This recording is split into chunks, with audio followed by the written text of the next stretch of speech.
ready as I'll ever be. Awesome, let's go. Heavy is the crown, heavy is the crown. You better work, did not come to play. Knocking off the pawns, yeah, we Oh, that is awesome. What happened since Vegas apparently last 2 to 3 years? All of your friends, family play the game. What's it going to be like for them to see your exact representation in NBA 2K24? I already know they're going to start making fun of me or something. Really? But, Clowning you? That's just how my family goes. You know, they're going to try to play me with the team I'm on and then beat me with me, which is kind of funny. So just being able to just now have that little connection is just amazing.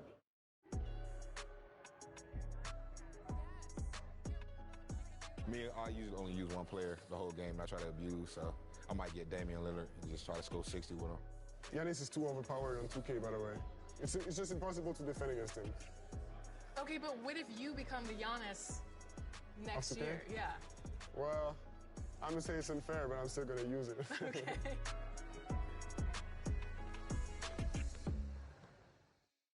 And I wasn't kidding. I really did get a tattoo that says 2K TV. No, wait, this is real? This is real. That's crazy. When did you get this? At Summer League. I love it. So where are you going to get yours?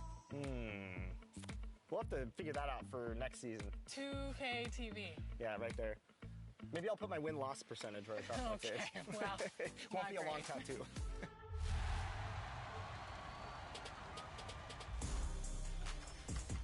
All right, we're here at the 2K headquarters, and the dev team is working feverishly to get 2K24 out the door for all of you.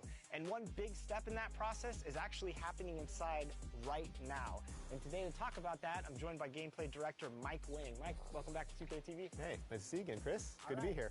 So I noticed we have some community members in there playing the game, giving feedback to you. What's it like for the development side to get direct feedback on the game early before launch? Yeah, so we've been doing this for like 3 years now, this type of event, and it's been awesome. Like, it's probably one of the most helpful things we have because we work all year, and we're in our little silo, we're building our game, and we think it's in a good state, but until you get these players who play all year long, and they're representing the My Team community, the My Player community, you know, Rec, the pro guys, like basically everyone's kind of got their little representative inside. And they give us a great, their great 2 cents of like how the game is feeling right off the bat, what they want to see changed, what could be tweaked, what's terrible, what's great. And for us, it's just like, it helps us to take the game from where it is now to great, the next level where it needs to be.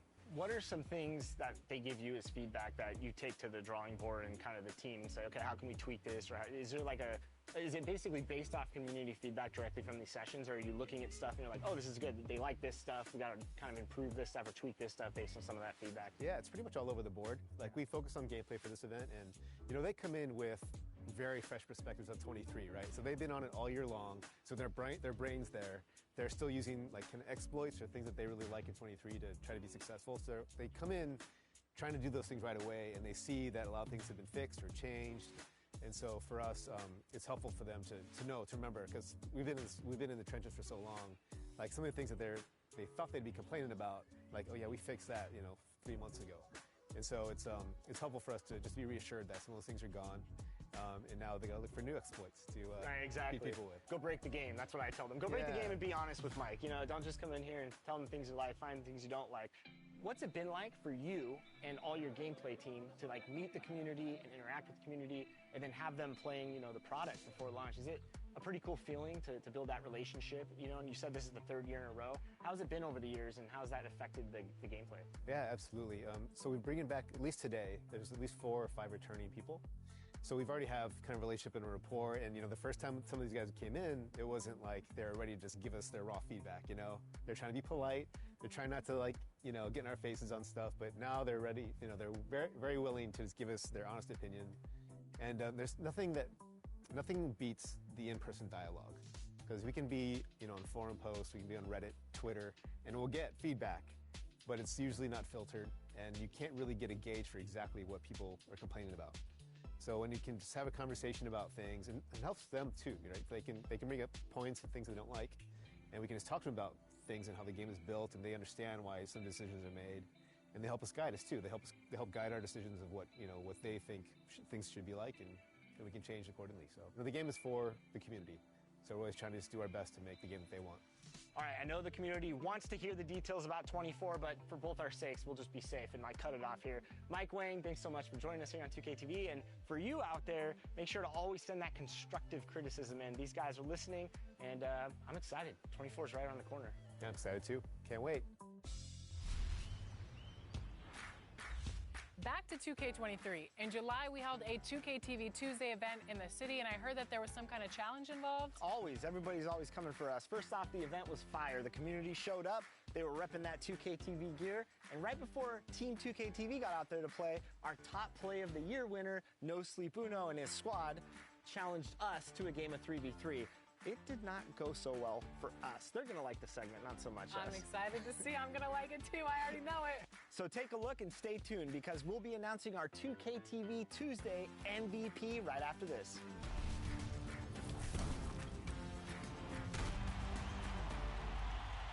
All right, it's 2K TV Tuesday, so today I'm joined by Danny and Rodney, and we're about to play No Sleep Uno squad. If you remember from our award show, he was the top play winner of the year with that fabulous no-look alley-oop pass. Are we going to do anything that flashy, guys? I'm not. I'm a big man, so I don't have much passing. I will be grabbing rebounds and blocking shots. Yeah, I'm more of a fundamentals kind of guy. So No Sleep and his squad actually reached out to us to play today on 2K TV Tuesday. So this is going to be a fun matchup. All right, I'm going to get my little pregame dance going on. I like it, fellas. We're in sync. This might be the best we look all game. Yeah, I'm guarding a guard. I'm guarding Uno, great. I stopped him. Early miss. All right. All right, Rodney, get ready for a rebound. I'm going up. Rodney, that's not how you rebound the ball. Okay? Everything's going to be that in transition. So the best we can sprint back. Yeah, I'm pretty slow. Okay, I'm going in. Switch up. Oh, Rodney. How are they snatching these boards? They're just looking to set up. Oh, okay. That was nice. I like it. All right. Good shot. They have come to play, and we're still waking up. So I've been playing all night. They don't sleep. Good contest. Oh wow. All right. We can't let a goose egg happen. not on our event, fellas. Come on now. Get it. There it is, Rodney. All right, he's coming in. Oh, come on. We got the contest. Oh yeah, that's right. No top plays on us, Uno. Oh, wow. Oh. They're going to look for a game closer 3 here. Not happening. Or it will. Dang. That was a quick game. Wow, we got those 4. That's what Team 2K TV does. We give the community wins, thus for giving them double XP. So we're really giving to the community when we're out here taking L's and giving them wins, you know?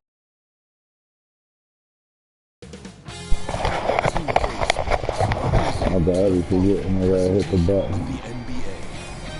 Let me just find that smoke. I'm pretty sure I had a couple. And this is a team that stands out on and off the court with their style. A shot earlier as they made their way to the locker room. Yeah, I ain't seen nothing, but it's an NBA highly recommend this Thursday. This is Kevin Harlan with Greg Anthony and Clark Kellogg and our sideline reporter David Aldridge. GA, it's all yours. Thanks very much. Now, Commissioner Adam Silver is continuing to push for the creation of an in-season tournament. He says the notion is to steal a page from European soccer. It's not the Larry O'Brien Trophy, but something secondary that teams care about. Something you'd see players go into that extra gear for. Kevin, back to you. That's pretty intriguing, DA. That's an interesting story, and we thank you for giving it to us. Let's check out Indiana's starting lineup. We've got Buddy Hield. Turner is out there with Obi Toppin. Then there's Tyrese Halliburton. And it's Mathurin into the 3. And for Detroit, they've got Smart. Isaiah Stewart out there with Cunningham. Then it's Curry. And it's Nemhard in at the 2 guard. When the middle of the season rolls around, Clark, how much value do you think there is in keeping an eye on the standings, seeing what the other teams are doing? You know, Kevin, I think it's a balancing act depending on your team and the makeup of your squad, where you are in the standings. In some cases, it could be a powerful motivator, but I don't think it should be something that discourages you. You have to keep an eye on what's real and what you can control. There's still time for some dramatic shakeups as the season unfolds. Halliburton for 3. Graphic dude from USA. I'll tell you about this later. Smart against Halliburton. Steps back and shoots. I didn't even watch the highlights. I read them. Damn. I was like, this Raw's going to suck because I don't think this fucking Becky match is going to be the end of it. And I was right. I just read it. I saw one name trending, and I'm like, alright. So I saw Lita was trending, so I was like, let me get off of Twitter because obviously I need to watch to keep up. Over to the left wing. We're gonna see that, but I do think Trish Stratus is right now in the middle of her best run ever. Like, fuck all the runs that she had initially as a manager. Fuck all them WWE Women's title runs. Of course. Then, here's the thing. People can say whatever they fucking want about fucking Trish Stratus, you know, in the Diva era. It's like, fucking, no, but she was a personal trainer that turned to wrestler. She could really fucking wrestle. She was the best of the bunch at the time. I was like, really? She's been away from fucking wrestling for what? Almost 10 years? And came back and did it better than fucking Lita. The person that actually fucking trained her entire fucking life since she was 16-year-old in Mexico and everything to be a wrestler. Now Lita looks like she's a fucking trainee, fucking learning how you walk. When she gets back in that fucking ring, she is so fucking stumbly and fucking... It's just, it's painful to watch Lita wrestle now. That's the sad part about it. It's like, okay, if you're not going to fucking fully train to fucking fully get back into wrestling shape, then what is the point of getting back in the fucking ring? Because I get it. The women these fucking days don't fucking try. They're not fucking doing anything because WWE doesn't fucking bother about them, so. Why should Lita train? Whereas Trish showed that. Look, I can fucking train to fucking wrestle these fucking days. It's like... Watch that Money in the Bank. Trish took more fucking ladder fucking spots than anybody else in that fucking match. Yeah, they high key, that's not even a part of her performance that I'm actually talking about. I'm talking about all the other parts. It proved that fucking she can still compete with today's wrestling. Oh, nah, she's better so than... she's not just a diva wrestler. She's not just in the Charlotte. That's the other thing. That little run, she came back to fight Charlotte twice, right? She came back at Evolution to fight somebody too, didn't she? Yeah, she was supposed to fight fucking Alexa and then ended up fucking fighting in a tag match against fucking... Okay. All these nostalgia runs check. Right now they're just 1 for 5. This right here is like the best easily. Mickey James? No. No, you don't. Oh, you got something to do with PlayStation? Oh, no, you don't need my help. No, homework, yeah, I got you. Yep. PlayStation? Nope. Yep, stop. What? Alright, hold on, y'all. Hold on. One of the things they've done, guys, is taken pride in their free throw shooting this season, and rightfully so. Take a break. Good shot.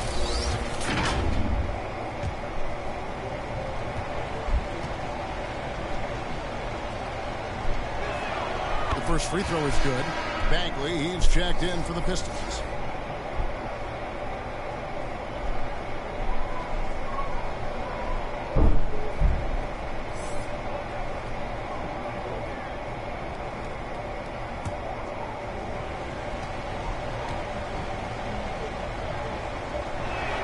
And that's good as he hits both of his shots. And a little over 2.5 minutes gone here in the first. The pass to Nemhard. Back to Smart. Cunningham outside. Tries it from the top of the key. Detroit, no good that time either. You're not going to see that very often. Plenty of space, but he just, let's face it, he whiffs on that. Detroit trails by 3. Fires the 3. They get the rebound. Bagley with the bucket. And boy, did they need that one. Their first make in the 5 field goal attempts they've had. Healed outside. Pass to Mathurin.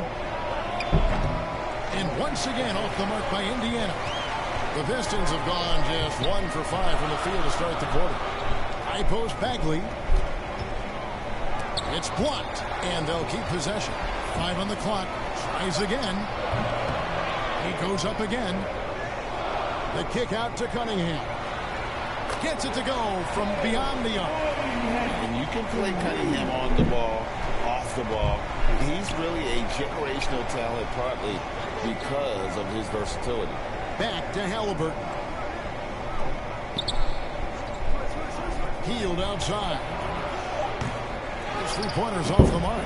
You know, Idris has not been himself this period. Just too inconsistent up and down at the offensive end. Cunningham on the wing. Covered by Heel. Here's Sharp, and the basket is good. That's just good fundamentals from Cunningham. When a guy is that open, you got to get it to him. So, Don't run the butt. Indiana. Yeah, they made some spectacular plays in it right to the very end. Just couldn't get over the hump. Yeah, you know, they didn't have their best stuff, but they were still getting after it. So you got to really appreciate the effort and hustle. So what was that Austin Reeves booking image about? He unhappy. Yeah, yeah, but there was nobody there to trade. So what was I the mean, trade it wasn't even no trade. I just was putting it up there on the screen. I mean, some everybody unhappy players. I just gotta hit up a couple people that I know that they're sitting there. They look at how Malik and. I mean, I know why he's unhappy. He want that Max Everybody deal. to check free agency. Yeah, he heard that the Austin Reeves in real life. Yeah, but he wanted to check free agency and then ended up having to fucking stay with the team. So. Yeah. No, you checked free agency. What the fuck? He wanted to go to Charlotte and see how green the grass was on the other side. The Hornets. Standings now that we're in the new year. Okay, there is two playoff teams. Now I they've thought compiled so. the sixth best record in the conference.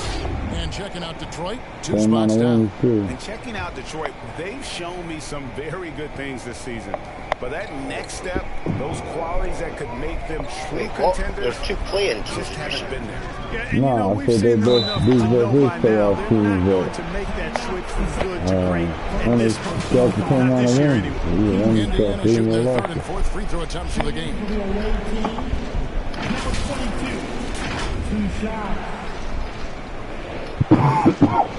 Clackstabbers are currently not in it at the moment. Right. So I have talked to their manager, their owner, regards to But that could change depending on what happens on Megan Frontal's side, because, you know. No, not really. The first time then it's fucking took fucking Yeah, but y'all got the better record. one side and 6 from the other. If that happens again, it's still gonna happen the opposite way. Y'all got the better records than we do. It's gonna be one extra one of y'all's team. Let's see if another one of y'all's teams could really like separate themselves. Them little bottom teams y'all got just as bad as these bottom teams we got over here. That's also good. So we Like hit both free 8-10. throws. Pistons shooting a No lonely reason why I would 30% be to start interested this in the game. play-in. Passes it to Rozier. Okay, because the top 16 records.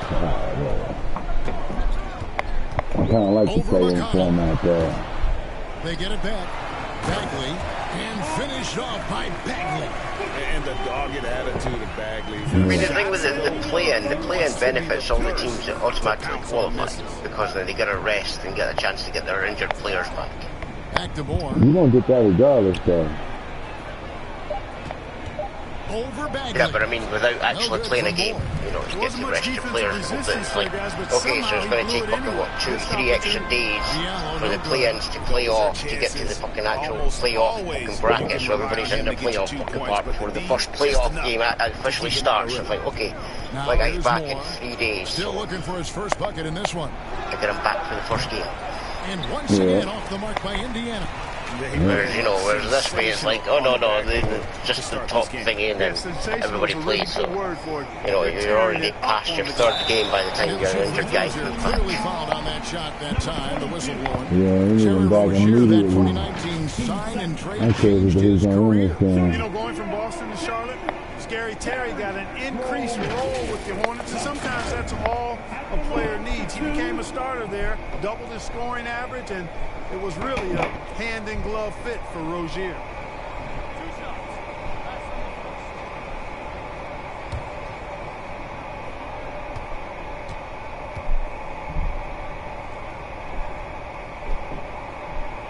That's good from Rozier.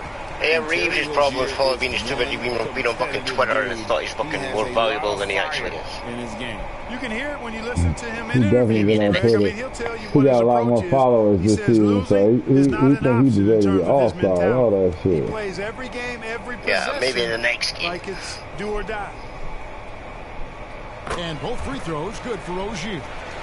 He's only 80 rated in this game and doesn't fucking play like fucking Austin fucking Reeves. Who So. has a real hunger to continue to improve. Back to McConnell.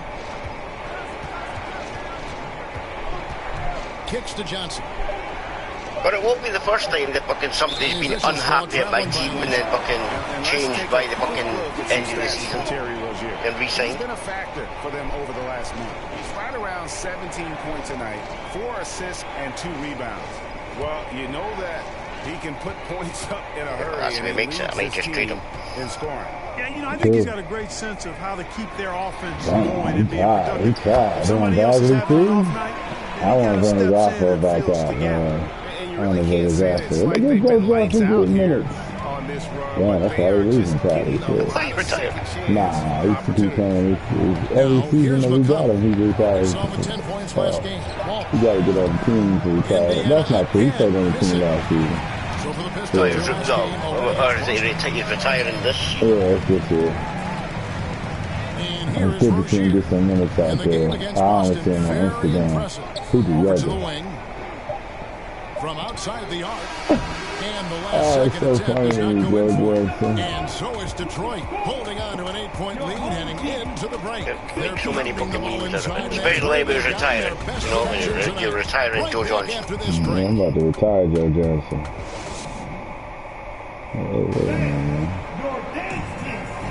And for those of you just tuning in, the second quarter of action is where we're at right now. And before we move on, what do you guys think about what we've seen so far from Detroit?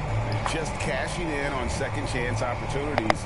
That's how they built this early lead. Boy, grinding it out on the glass. They've really been working for those points. Wait, Pistons won it in 89 and 90. Yeah. Indiana trails by 8. That was the first time they won it. Yeah, I think so. And I think they won it 90, 91 maybe?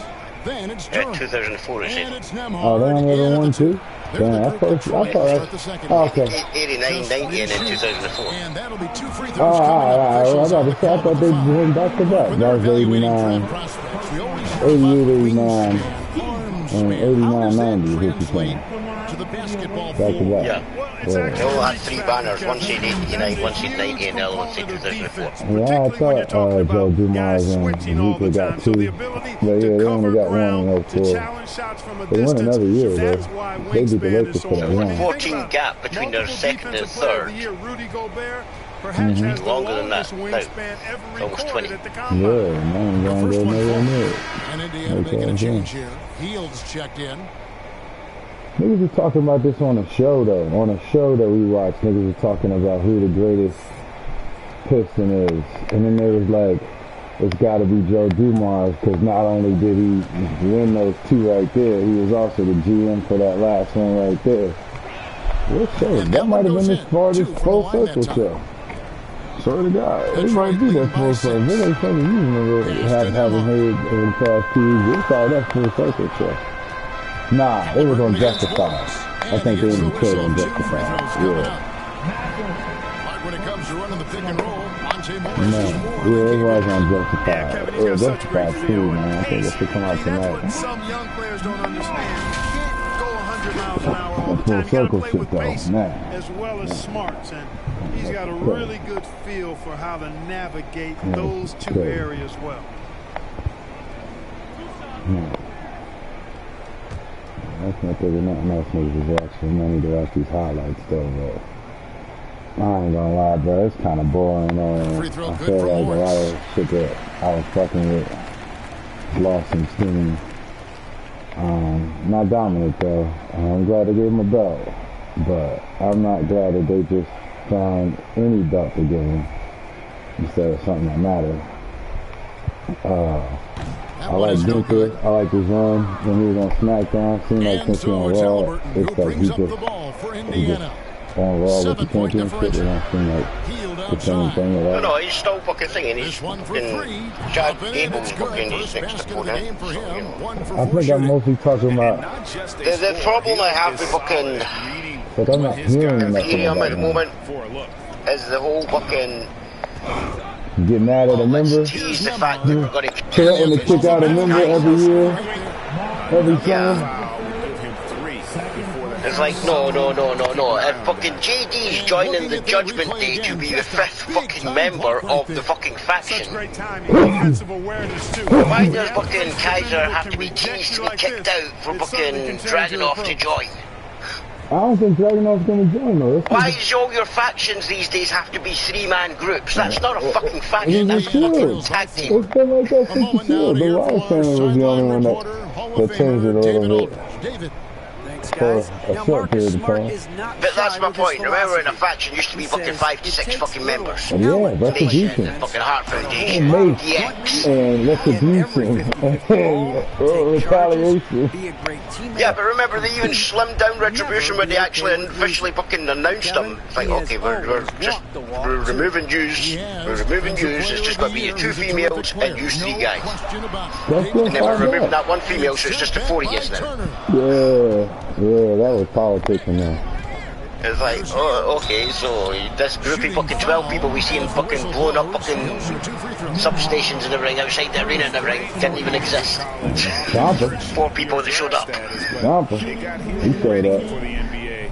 By his second year, he's one of the team's best starters. And then you added fucking Mustafa Ali to it as the fucking SmackDown hacker when, you know, that was supposed to be his group with fucking Ronda and everything. That was supposed to be Ronda's fucking rebellious group. Ronda Riot. The Ronda Squad. That's what they should have did there. Don't they got 2 of the girls? No, you can't do that though. Valhalla has her own gimmick now. To his game. She don't wrestle, I don't think so. I mean, like... Yeah, she fucking wrestled fucking Maxine Dupree. Yeah, she wrestles as the women's 3rd in their tag team matches. Like, yeah, I get that, but that's not... Yeah, but she actually had a singles match with fucking Maxine Dupree. Yeah, I get that, but this is only because her tag team match is feuding with Maxine's tag team match. I'm talking about, like, she got a... Oh, yeah, it's just... Basically, it's like, okay, you're going to fucking train fucking Maxine fucking thingy, so because we want her to have fucking match time. It's like, what happened to the male models? She just deserted them. You talking about the actual one? We have to fucking forget about them so I thought they was on Raw trying to fight Gable and what's her name for stealing them? I thought they was gaslighting Gable. That was a backstage fucking segment, the same as a Becky and fucking Nia one.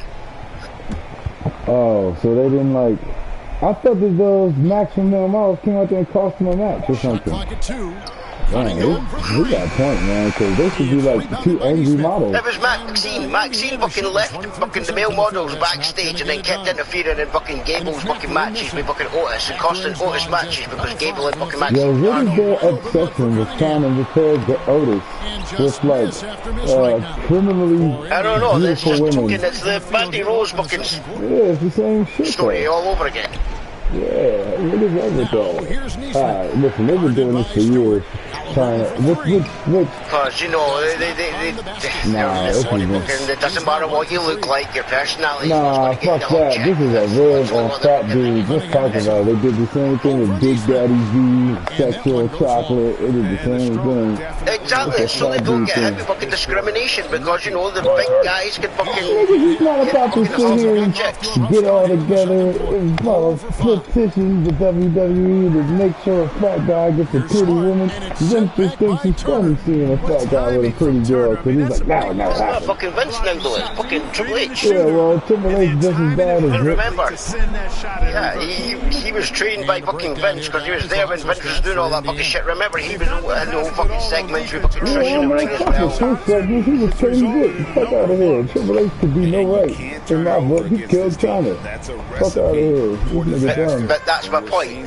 Barbecue chicken. Triple H is used to those type of storylines with fucking with the females and everything because he was in one of those storylines with Trish, remember? It's I'll train you, you're fucking wrestling. That's the only reason why I think Trish is able to do cool stuff, because, you know, she knows that guy. He a little nigga. You know what I'm saying? Yeah, he was trying to be a star. Trish was already over. That's the fucked up part about this is that China was like a star before Triple H. No. And that's the problem. Yeah. What's his China problem? overtook fucking Shawn Michaels and Triple H's popularity, so they had to fucking fix it. Yeah, You know, it's exactly the same as the LA Knight fucking popularity, where, you know, you don't get yourself over. We tell you when we want to push you. So, people want to buy your shirts, then they can buy them from fucking WWE.com, because we ain't fucking selling them fucking anywhere else. That's the fucked up part. This is the same problem that fucking, as bad as Ryback was, it's the same problem that Ryback had. As popular as he was when he was Intercontinental Champion, fighting with fucking Kalisto every fucking week, constantly fucking every week at the fucking pre-show, before Raw started, before fucking pay-per-view started. So I kept fucking thinking as he was a pre-show champion because nobody was getting to see him fucking defend the fucking belt on TV. And they weren't selling his merch at live events or anything. You could only buy it on fucking the website. And it's exactly the same as what they're fucking doing at fucking LA Knight. The only place to get his fucking shirts is fucking eBay or fucking WWE.com. You got a live event fucking and he's the most popular fucking person there, then you can't buy his merch. It's WWE's way of cancelling them out. But yeah, you look at the fan, you may sound popular on TV, but look at your sales. You're not as popular. Right, well, that's because you're not fucking selling his merch. Which is stupid when you think about it. Considering you take 75% of the fucking merch fucking thing, why wouldn't you sell his t-shirts? Nah, man, you know, some don't. Hey, man, you know what time it is, man.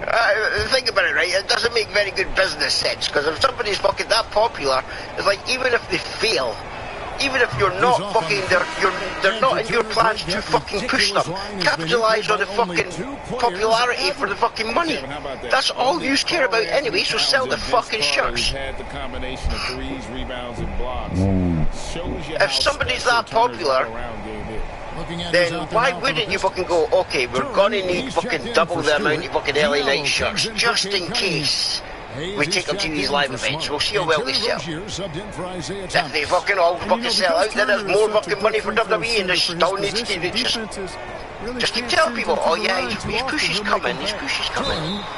But yeah, so is his fucking retirement, because he's getting fucking old. Well, you can't give him any room to maneuver on the board, because once he does, he's going to make you pay. The Pistons shooting their 7th attempt at the foul line. But, you know, that's WWE's problem. Oh, Porzingis. You have no fucking chance of getting over. Porzingis got plantar fasciitis. In a lot of their games, I mean, that inability to convert their chances at the free throw line. Hate to see it. Yeah, Porzingis with the plantar fasciitis. For Indiana, they've gone 3 of 7 shooting the ball ball here in the second quarter. Rozier against McConnell. Turner passes to Walsh. Buries the long-range jumper. What do you mean? And it just seems that every pass they make is leading to a score. Just great ball movement. The pass to Sharp. Green IRL, Porzingis? I will not confirm nor deny which L Porzingis I'm talking about. For Detroit, they have had 7 opportunities at the free throw line. Porzingis with the plantar fasciitis. The one that plays for the Claymores, then I don't care. The one that plays for the fucking Claymores, then I'm tired of this fucking game and I am going to fucking go get blocked by Ronnie 2K on Twitter. Or X. That's what he's going to call himself when he joined the Nation of Islam. Ronnie X. One falls for Ronnie X. Oh man. Hey, I finally figured out where all the mutants are at. Speaking of X, yeah, they not all dead. They're in the nowhere, no how. Or whatever the fuck this shit called. They're in the nowhere, no how. They're all running around the MCU. So yeah, they might be on TV, but they're not in the Cowboys. Fast break. Here comes Indiana. And McConnell gets yeah, but that's what I mean. That's the fucked up part. Fucking. First quarter, but they got through it. It's like, okay, so we're not just going to do origin stories anymore for all these fucking so fucking popular. So, you know, She-Hulk already fucking showed in the fucking news report and the fucking talking on the fucking TV, the fucking, hey look, Wolverine's running around causing havoc in fucking bars. Yeah. Oh, great, thanks. That's the kind way of doing it. But, you know, he's not got his fucking, his metal yet, so, you know. That's because, you know, they're waiting for Armored Wars to go back to the fucking dead Celestial to fucking, oh look, adamantium, hey, fucking vibranium, we already have, we have new metal. Let's test this on fucking this guy. That's so weird. He must have been part of the harvest. Turner's got 4 rebounds That's now so tonight. weird. Celestial metal. Oh, yeah, I get it. And guys, point of emphasis for the league is to really crack down on illegal screens. Yeah, you know, he might have gotten away with I'm assuming that's what Armored Wars is going to be about. Yeah, it can't just be about Star You've got to be stationary on those screens. No extra hips or elbows, or they'll call it. And Indiana making a change here. Toppin's checked in. Now here's Higgins. Who you talking about? How good is that? I mean, he can make a defender look foolish at times. McConnell kicks to Moore. And I'm guessing fucking Feige doesn't like AIM either because Armored Wars was a perfect opportunity to fucking introduce AIM. But no, it goes back to fucking Ham. Offensive rebound. Why? Here's Duran.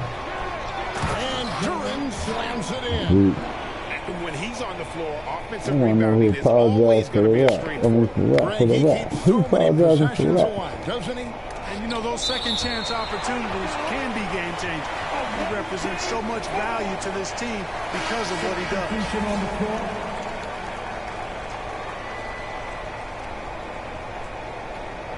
But it's nice to see Marvel going through their DC phase. Makes a nice change. Man, the DC, it is Taco Tuesday. Here's Walsh. And he was able to put it up in time, but doesn't fall. Yeah, this nigga got tickets to WrestleMania. The tickets are already on sale. What the fuck? Yeah, they've been on sale like fucking month after WrestleMania. Thanks, Kevin. Dwayne, it's a physical game I out need there to watch the highlights. Did Nick Wright get fired too? Wait, on my mama. Wait, what? Oh, hold on. Why did this come on my mama?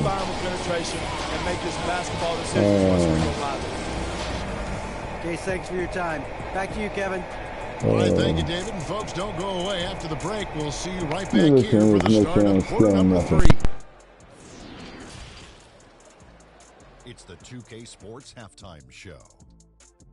And we hope you enjoyed the competitive first half of action. Ernie Johnson here welcoming you back to the 2K Sports Halftime Show. That guy right there is Shaquille O'Neal, and that guy right there is Kenny the Jet Smith. Looking at the Pistons, Kenny, what was your impression? Most of the damage they're doing is in the paint. I shouldn't even fucking with on my mama. I'm gonna keep it a buck, man. High percentage looks. And that could open up the perimeter for them in the second half. Wait, so that Kenny, let's get your insight on the visiting team. Play basketball? Yeah. He won with Hakeem in like, what, 94, 95? 93, 94? He's a legend as well. I wouldn't describe him as a legend. I've been very vocal about this since I've seen him on that show. My point is, you know, a lot of fucking people that are classed as legends, even in WWE, fucking, they're not just legends. guys who used to be there. Alumni. Yeah, they use fucking memorial fucking people as fucking legends. I know what you mean when fucking you say a legend. You know, I mean, he's a great fucking player, but you know, fucking basketball, all sports, pretty much just say all the older players Because there's so many old made ones somewhat now. of a name for themselves or stuff. Yeah, there's so many old ones now, so it's like you gotta call them that just so you don't disrespect them. Like, how you gonna call Bubba Ray a legend but not saying him, you know? That game is the first game one of them got good standing with the company, the other one don't. And those types of things. So now they call everybody a legend. Everybody call everybody a legend. I think this is just out of respect. Now that you say it, that is kind of a hard comparison to me. I'm just saying, I don't know if Bubba actually has a good Sandman's relation. gimmick was, his wrestling sucks, That's true. That's true. But you know that don't matter. Legend-wise, and name only, yeah, Sandman's a legend. And name only, because, you know, he had cool fucking theme music and a cool fucking gimmick. It's memorable. Wrestling wasn't really but this is the argument I've been making for years. ECW, but the moment he went to WCW and everything, he still had to keep fucking, there had to be hardcore matches. That's why it was hardcore hat. And I'm cool on that. And I'm not saying that he could evolve. Billy Ray, on the other hand, you know, is an actual wrestler. So I would class Billy Ray more of a legend than Sandman. Yeah, but are we talking about this the other? Hold on now. But name-wise, there's so many other shit though. So would you classify Billy Ray as a legend or as one half of a tag team that's a legendary tag team? Like, you know what I'm saying? Like, and then when you say that, is he a legend by himself in WWE, or is he only a legend in WWE when Devon's standing there because he's never had a single Yeah, run? but see, there's the thing. He never really was a single wrestler. Yeah, in WWE. I'm not going by WWE. I'm going by his entire career. Yeah, I get that. But then we also are very well aware that which is why I when would you say show up both, one place, because, you know, I'm doing the Booker T booking segment where Booker T only became who Booker T was because he's brother. Yeah. And then, you know, yeah, that's another one. That's Bobby's another brother. one. And so he hits both. Booker T's a legend though, but his brother's not. And if you're You know? just joining us, we play No disrespect. Well, his brother's a half legend. I mean, because they're in the Hall of Fame, yeah. But I'm gonna be honest. Harlem Heat don't deserve to be in the Hall of Fame. I mean. No, but Stevie Ray does deserve to be in a WWE game at some point. Yeah, I definitely do. I mean, he was in if he deserved to be in the NWO, they definitely need to put him in something else. Exactly. Man. There's the thing, the NWO edition should have been everybody. Yeah, everybody that was ever in the NWO. They got like 18 Even if they John were already Cena. in the base game, they should have had an alternate attire with the NWO booking on it, so that, you know, you could have fucking made the actual NWO. Not just, oh look, these are the fucking, the three that started it, and then the fucking manager, and they were just going to add fucking, you know, the sixth fucking member without adding fucking Big Show or fucking $1 Million Man fucking before you even arrived. Yeah, that's true. Yeah, but that's how you rewrite history, man. You know, they've been showing that. This is why I didn't like it when they came to WWF, because by the time they've they been came, selling the fact that fucking X-Pac's a fucking NWO original. It's like, no, it's not. yeah, they also been selling it like Hall, Nash, and Hogan were like a trio when they were in the NWO ever.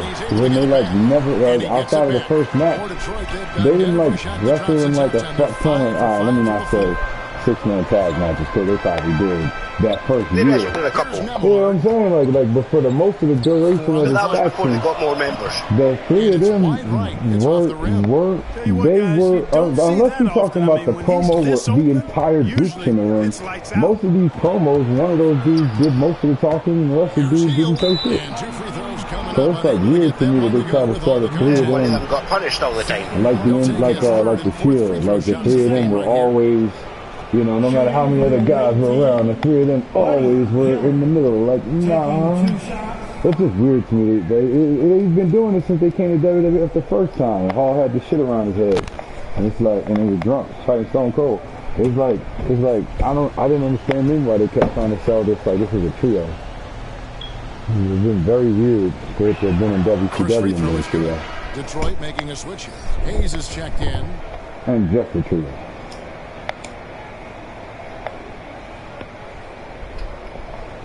Yeah. I also feel like when they got to WWF, Hall and Nash was no longer the outsiders. They were just Hall and Nash and Hogan. Both free throws. Yeah, but it's like fucking DX. Pistons leading by 5. Right? They always try and just combine them when there is clearly a difference, because it was D-Generation X when it was fucking Rude, China, Shawn Michaels and fucking Triple H. And then when fucking Shawn fucking left, it became DX.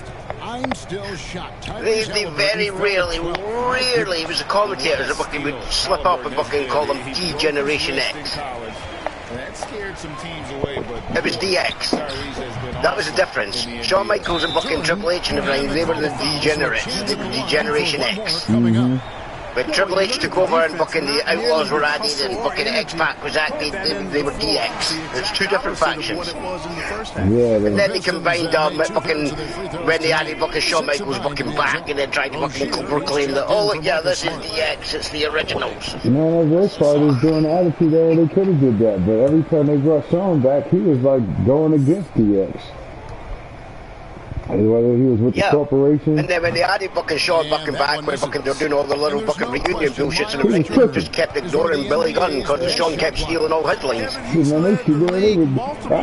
one I didn't like. In like 2011 to 2014, when or whatever year that was, when they was fighting the Spirit Squad and Rated RKO, and they was doing like a bunch of butt jokes, and they were just old. But they were supposed to look like that. That was terrible to me. Like, that was so bad. They teamed up with John Cena a few times, which is another thing I didn't like. Well, you know, because John Cena was one of John Deere Green Men. Why didn't they bring John Cena in DX? By that point, they were already in nostalgia act that was just being faced and doing like, you know, the kind of jokes that John Cena does anyway, like whoopee cushion jokes. Oh yeah, you fought them. Yeah, but he'd always fucking finish a fucking promo by fucking, you can have these nuts, and throw the fucking packet of peanuts at them. Yeah, that's funny. That's John Cena was that guy. That's bad. That's why he got there. But, you know, that's what kids fucking laughed at, because John Cena was, that was his entire fan base. And it's TJ McConnell in for Halliburton. Can't wait to Terminator drop. It's like, oh look, he's rapping about mom jokes and these nuts. Like, yeah, grow the fuck up, Cena. Yeah, and you know that's going to be the focus. This is why fucking you didn't get that rap fucking battle at WrestleMania with Jay-Z or Eminem. Yeah, niggas ain't trying to rap. They don't want to rap battle, kids. You know, Cena's a joke. Joke Cena. Yeah, he's running 2023 though. I'm definitely aware of that. Congratulations, John. This might be the best year you ever had. Might be the best year anybody's ever had. You know he's in the Barbie movie? Is he? And Ninja Turtles. Oh, I knew he was in the Turtles. And he on the cover of the game, even though he only wrestled one match this whole year. There's like 10 of them in the game. He wrestled one. Yeah, I know. I said he only wrestled one. Yep, and what he said at that one match, more before that match, more so than ever in history before, what he said, it was so true. Austin Theory sucks. And it ain't just because he just lost. It's like as soon as he went to SmackDown, everything he had just went away. Yeah, and that's why he said it doesn't matter fucking if he wins or loses. Because, you know, Austin Theory, if he loses, he's just going to fucking be proven right that, you know, he sucks. And if he wins, he has to prove even harder that he deserved to fucking win. Yeah, and he didn't. And get the fans, and then like, he put him on SmackDown and let him do nothing. Yeah, they got both mid-card guys do nothing now. The problem with that is they put Grayson Waller on SmackDown as well, and they're pretty much exactly the same character. Out of bounds, Indiana takes possession. Yeah, character, yeah. But, you know, Grayson Waller is actually really good on the stick, and Austin Theory's not. So they should just make them a tag team. Cue them up next week.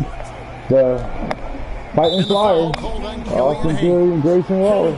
That's his first foul. First personal foul. Yeah, that's a big point, though. LA Knight, too, doesn't help, because it's like, between those three, you got to choose.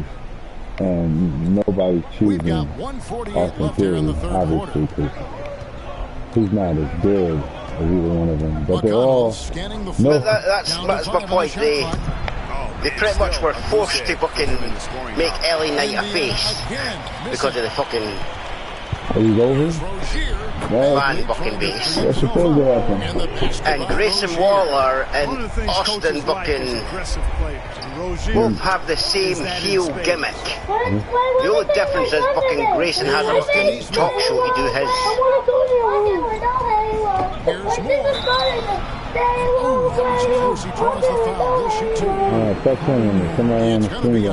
And here's the sad part. Now that Theory's no longer the US champion, you're not going to see him that often. They'll settle for making him earn the because they have nothing for him. So I wouldn't be surprised if he fucking shows up fucking Raw to fucking, you know, cost fucking LA Knight a match against the fucking Miz to set up a fucking program with him, just for something to do, or go back to NXT. Yeah, that's the thing I've been seeing online. And that's what I think they're gonna do. Because they have nothing. Then why is Drew McIntyre fucking now teaming with fucking Matt Riddle? I'm tired of this fucking... Matt Riddle has to fucking tag team with all these fucking ex-world champions. Why? Man, I'm tired of Drew McIntyre got to tag team up with somebody all the fucking time. What happened to the Banger Bros? But that got sued, that's why. So what? They could have chose a different name. Like, what happened? They don't like things no more? No, you know what WWE's like when it comes to fucking things that sound like fucking porn. Yeah, they want to sign you. The fucking Paige's fucking group as well, remember? It's like, oh shit. People were fucking Googling that and they're getting taken to their fucking porn site. Shit. Okay, just use your initials. PCB. I heard that Paige likes to dip her pizza inside of mayonnaise, and I, for one, have never been more disgusted in my life. What? I heard Paige likes to dip her pizza in mayonnaise. On the backboards. And that's been the key to this league. I mean, they've really dominated the glass. Don't make this about race. That's disgusting. Hey. Remember 5 years ago? I quote fucking somebody fucking from 5 years ago. I think it was some nobody called John Henney. Oh, okay. British is in the race. According to the UK, race, hatred, spans race, ethnicity, religion, and veganism. Yep. That's anything that makes anybody different is classified as I was just thinking to Pronto fucking the other day there when fucking we were on. I was reading fucking, it was like, why the fuck is lesbians trending fucking in the UK? And then I fucking checked it, and it was because an autistic female, like teenager, and they'd love to see was dragged into her house and arrested for pretty much racism because she made a homophobic statement to a female police officer. Let's see what this fourth period holds in store for us. She did it. She fucking basically there was some commotion or something that the police were fucking called to fucking house anyway. And then because the mob was recording everything, because you know the UK we learned a long time ago, thanks to fucking America and everything, that fucking as soon as fucking police are involved, get your phone out. Just in case. So everybody records everything now. And the teenager was going up the stairs and she just turned around and said, in here with that Cole Street. And he's got to find other ways to contribute. She looks like my lesbian nana. Shot making is not happening right now. Oh, I heard about this. I did hear about this. Yep, I seen some footage. So, you know, all she said is she looks like fucking... If she had just said her nana, it would have been fine. But, you know... Here's Cunningham. She has autism and everything, and, you know, they have to be very specific and everything like that. But that didn't matter to the cops. It was like, fucking, as soon as she said that, it's like, oh, you're being fucking homophobic, that's fucking racist, and then fucking, they literally fucking told them they were arresting her, and then she fucking started shouting at her, so she hid away in the fucking cupboard, and then they dragged her out. Yep, I've seen a lot of that. Wow. Healed from outside. Duran pulls it in. So yeah, it doesn't really matter. It's classified under that because it's anything that makes anybody different. You'll just get hit with the one fucking charge because technically you are being fucking, communication is lacking, you're being discriminating against somebody that's different from you. So it won't work. You can't just classify it all. You know, it sounds worse if you fucking check somebody's thing and like, oh, you were charged with racism. Kicks it to Cunningham. Defend yourself. Why? Stewart trying to get open. Kept the line. forces them to fucking acknowledge everything that they fucking said or did in the past. One of those effort plays that makes a big difference. Rather than sitting there going, oh yeah, they punched a disabled guy. You know, if you're not going to take care of the defensive glass, you know, that could easily fucking thingy to the ring, so it's like, okay, so it was an accident, whereas we go for a job in the ring, it's like, wait, you were charged with racist? A little bit harder to you know, it's like, okay. Come on, Greg, I'm not sure about that, but that's going to screw up any chances you have. So. Pretty much why they do it. Just makes it easier. Yeah, they need to do that worldwide. Yeah. What else, Hunter? So when you think about it, you know, it is a way to try and stop it. So, you know, maybe America should fucking implement it as well. It might stop fucking racism. Everybody's getting fucking charged. Stop racism? Only Triple H can stop racism.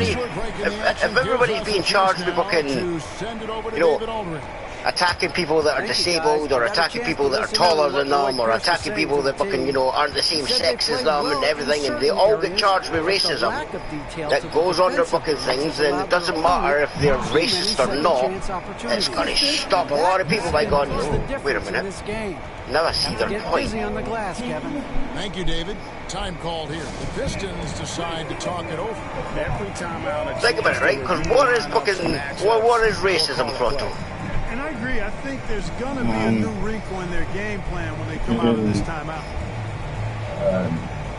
Like the belief system that someone's superior to another based on race.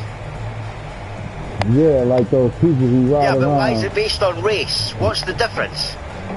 Between race and what? Because I'm the same race as you, right? The only difference is the way that I talk and the way that I look. We're talking about the humans. But I'm still technically the same race as you, because, you know, we're all humans. It's not like you're a tiger and I'm an elephant. That's not true. I'm not a human. The movie's Lil Wayne. Okay, sorry, lizard boy. I'm not a lizard boy. We got me mixed up. Alright, that was my nephew. They're the PJ Masks. Yeah. It doesn't matter. Technically, you know, we're all the same race. Yeah, when the lights go off. Same as animals. Animals fucking look different from each other. How many different fucking types of cats do you know? How many different types of dogs do you know? Bobcats. Class is different? No, yes, they are. Some of them are. I'm on about fucking like dogs. They're dogs, all dogs fucking different unless they're... All dogs go to heaven, Kingslayer. No, they don't. Wow. I know some vicious little fucks that are dead. Maybe Cujo. Cujo, but Scooby-Doo, those are shoes. Gotta get Scooby-Doo. Scooby-Doo's definitely in hell as well. You take that back, Kingslayer. He's a good boy. Take that back. He's a good boy. No, he's not.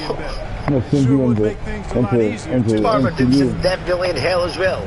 You gotta thank for calling dogs bad dogs. I'm gonna send your ass to the NCU to get straightened out. What about old McDonald's? You know the only dog that probably is in fucking heaven that doesn't want to be in fucking heaven is Old that yellow. depressed one. What's his name? Droopy. Droopy. Bye. No, we're not going to no movie. Airbuds are false fucking... Alright, let's go watch Airbuds. Movies don't come out on Tuesdays. Yep, exactly. Movies don't come out on Mondays. Movies don't come out on Sundays. No, they're going to fucking farm upstate. I'm not telling you. Maybe you know that. This movie was really out. Hey, bye. What? There's no movie out. They're still in this one. But yeah, my point was, Proto, if America adapts the same fucking thing that the UK has with fucking the racism, right? Instead of just being thingied as racist because, you know, you've attacked somebody that doesn't look the same as you. Yeah, like people who got a lot of hair, they deserve to be attacked. What? Because I don't know what y'all was thinking growing your hair all out all wild. Y'all not trees. You're not a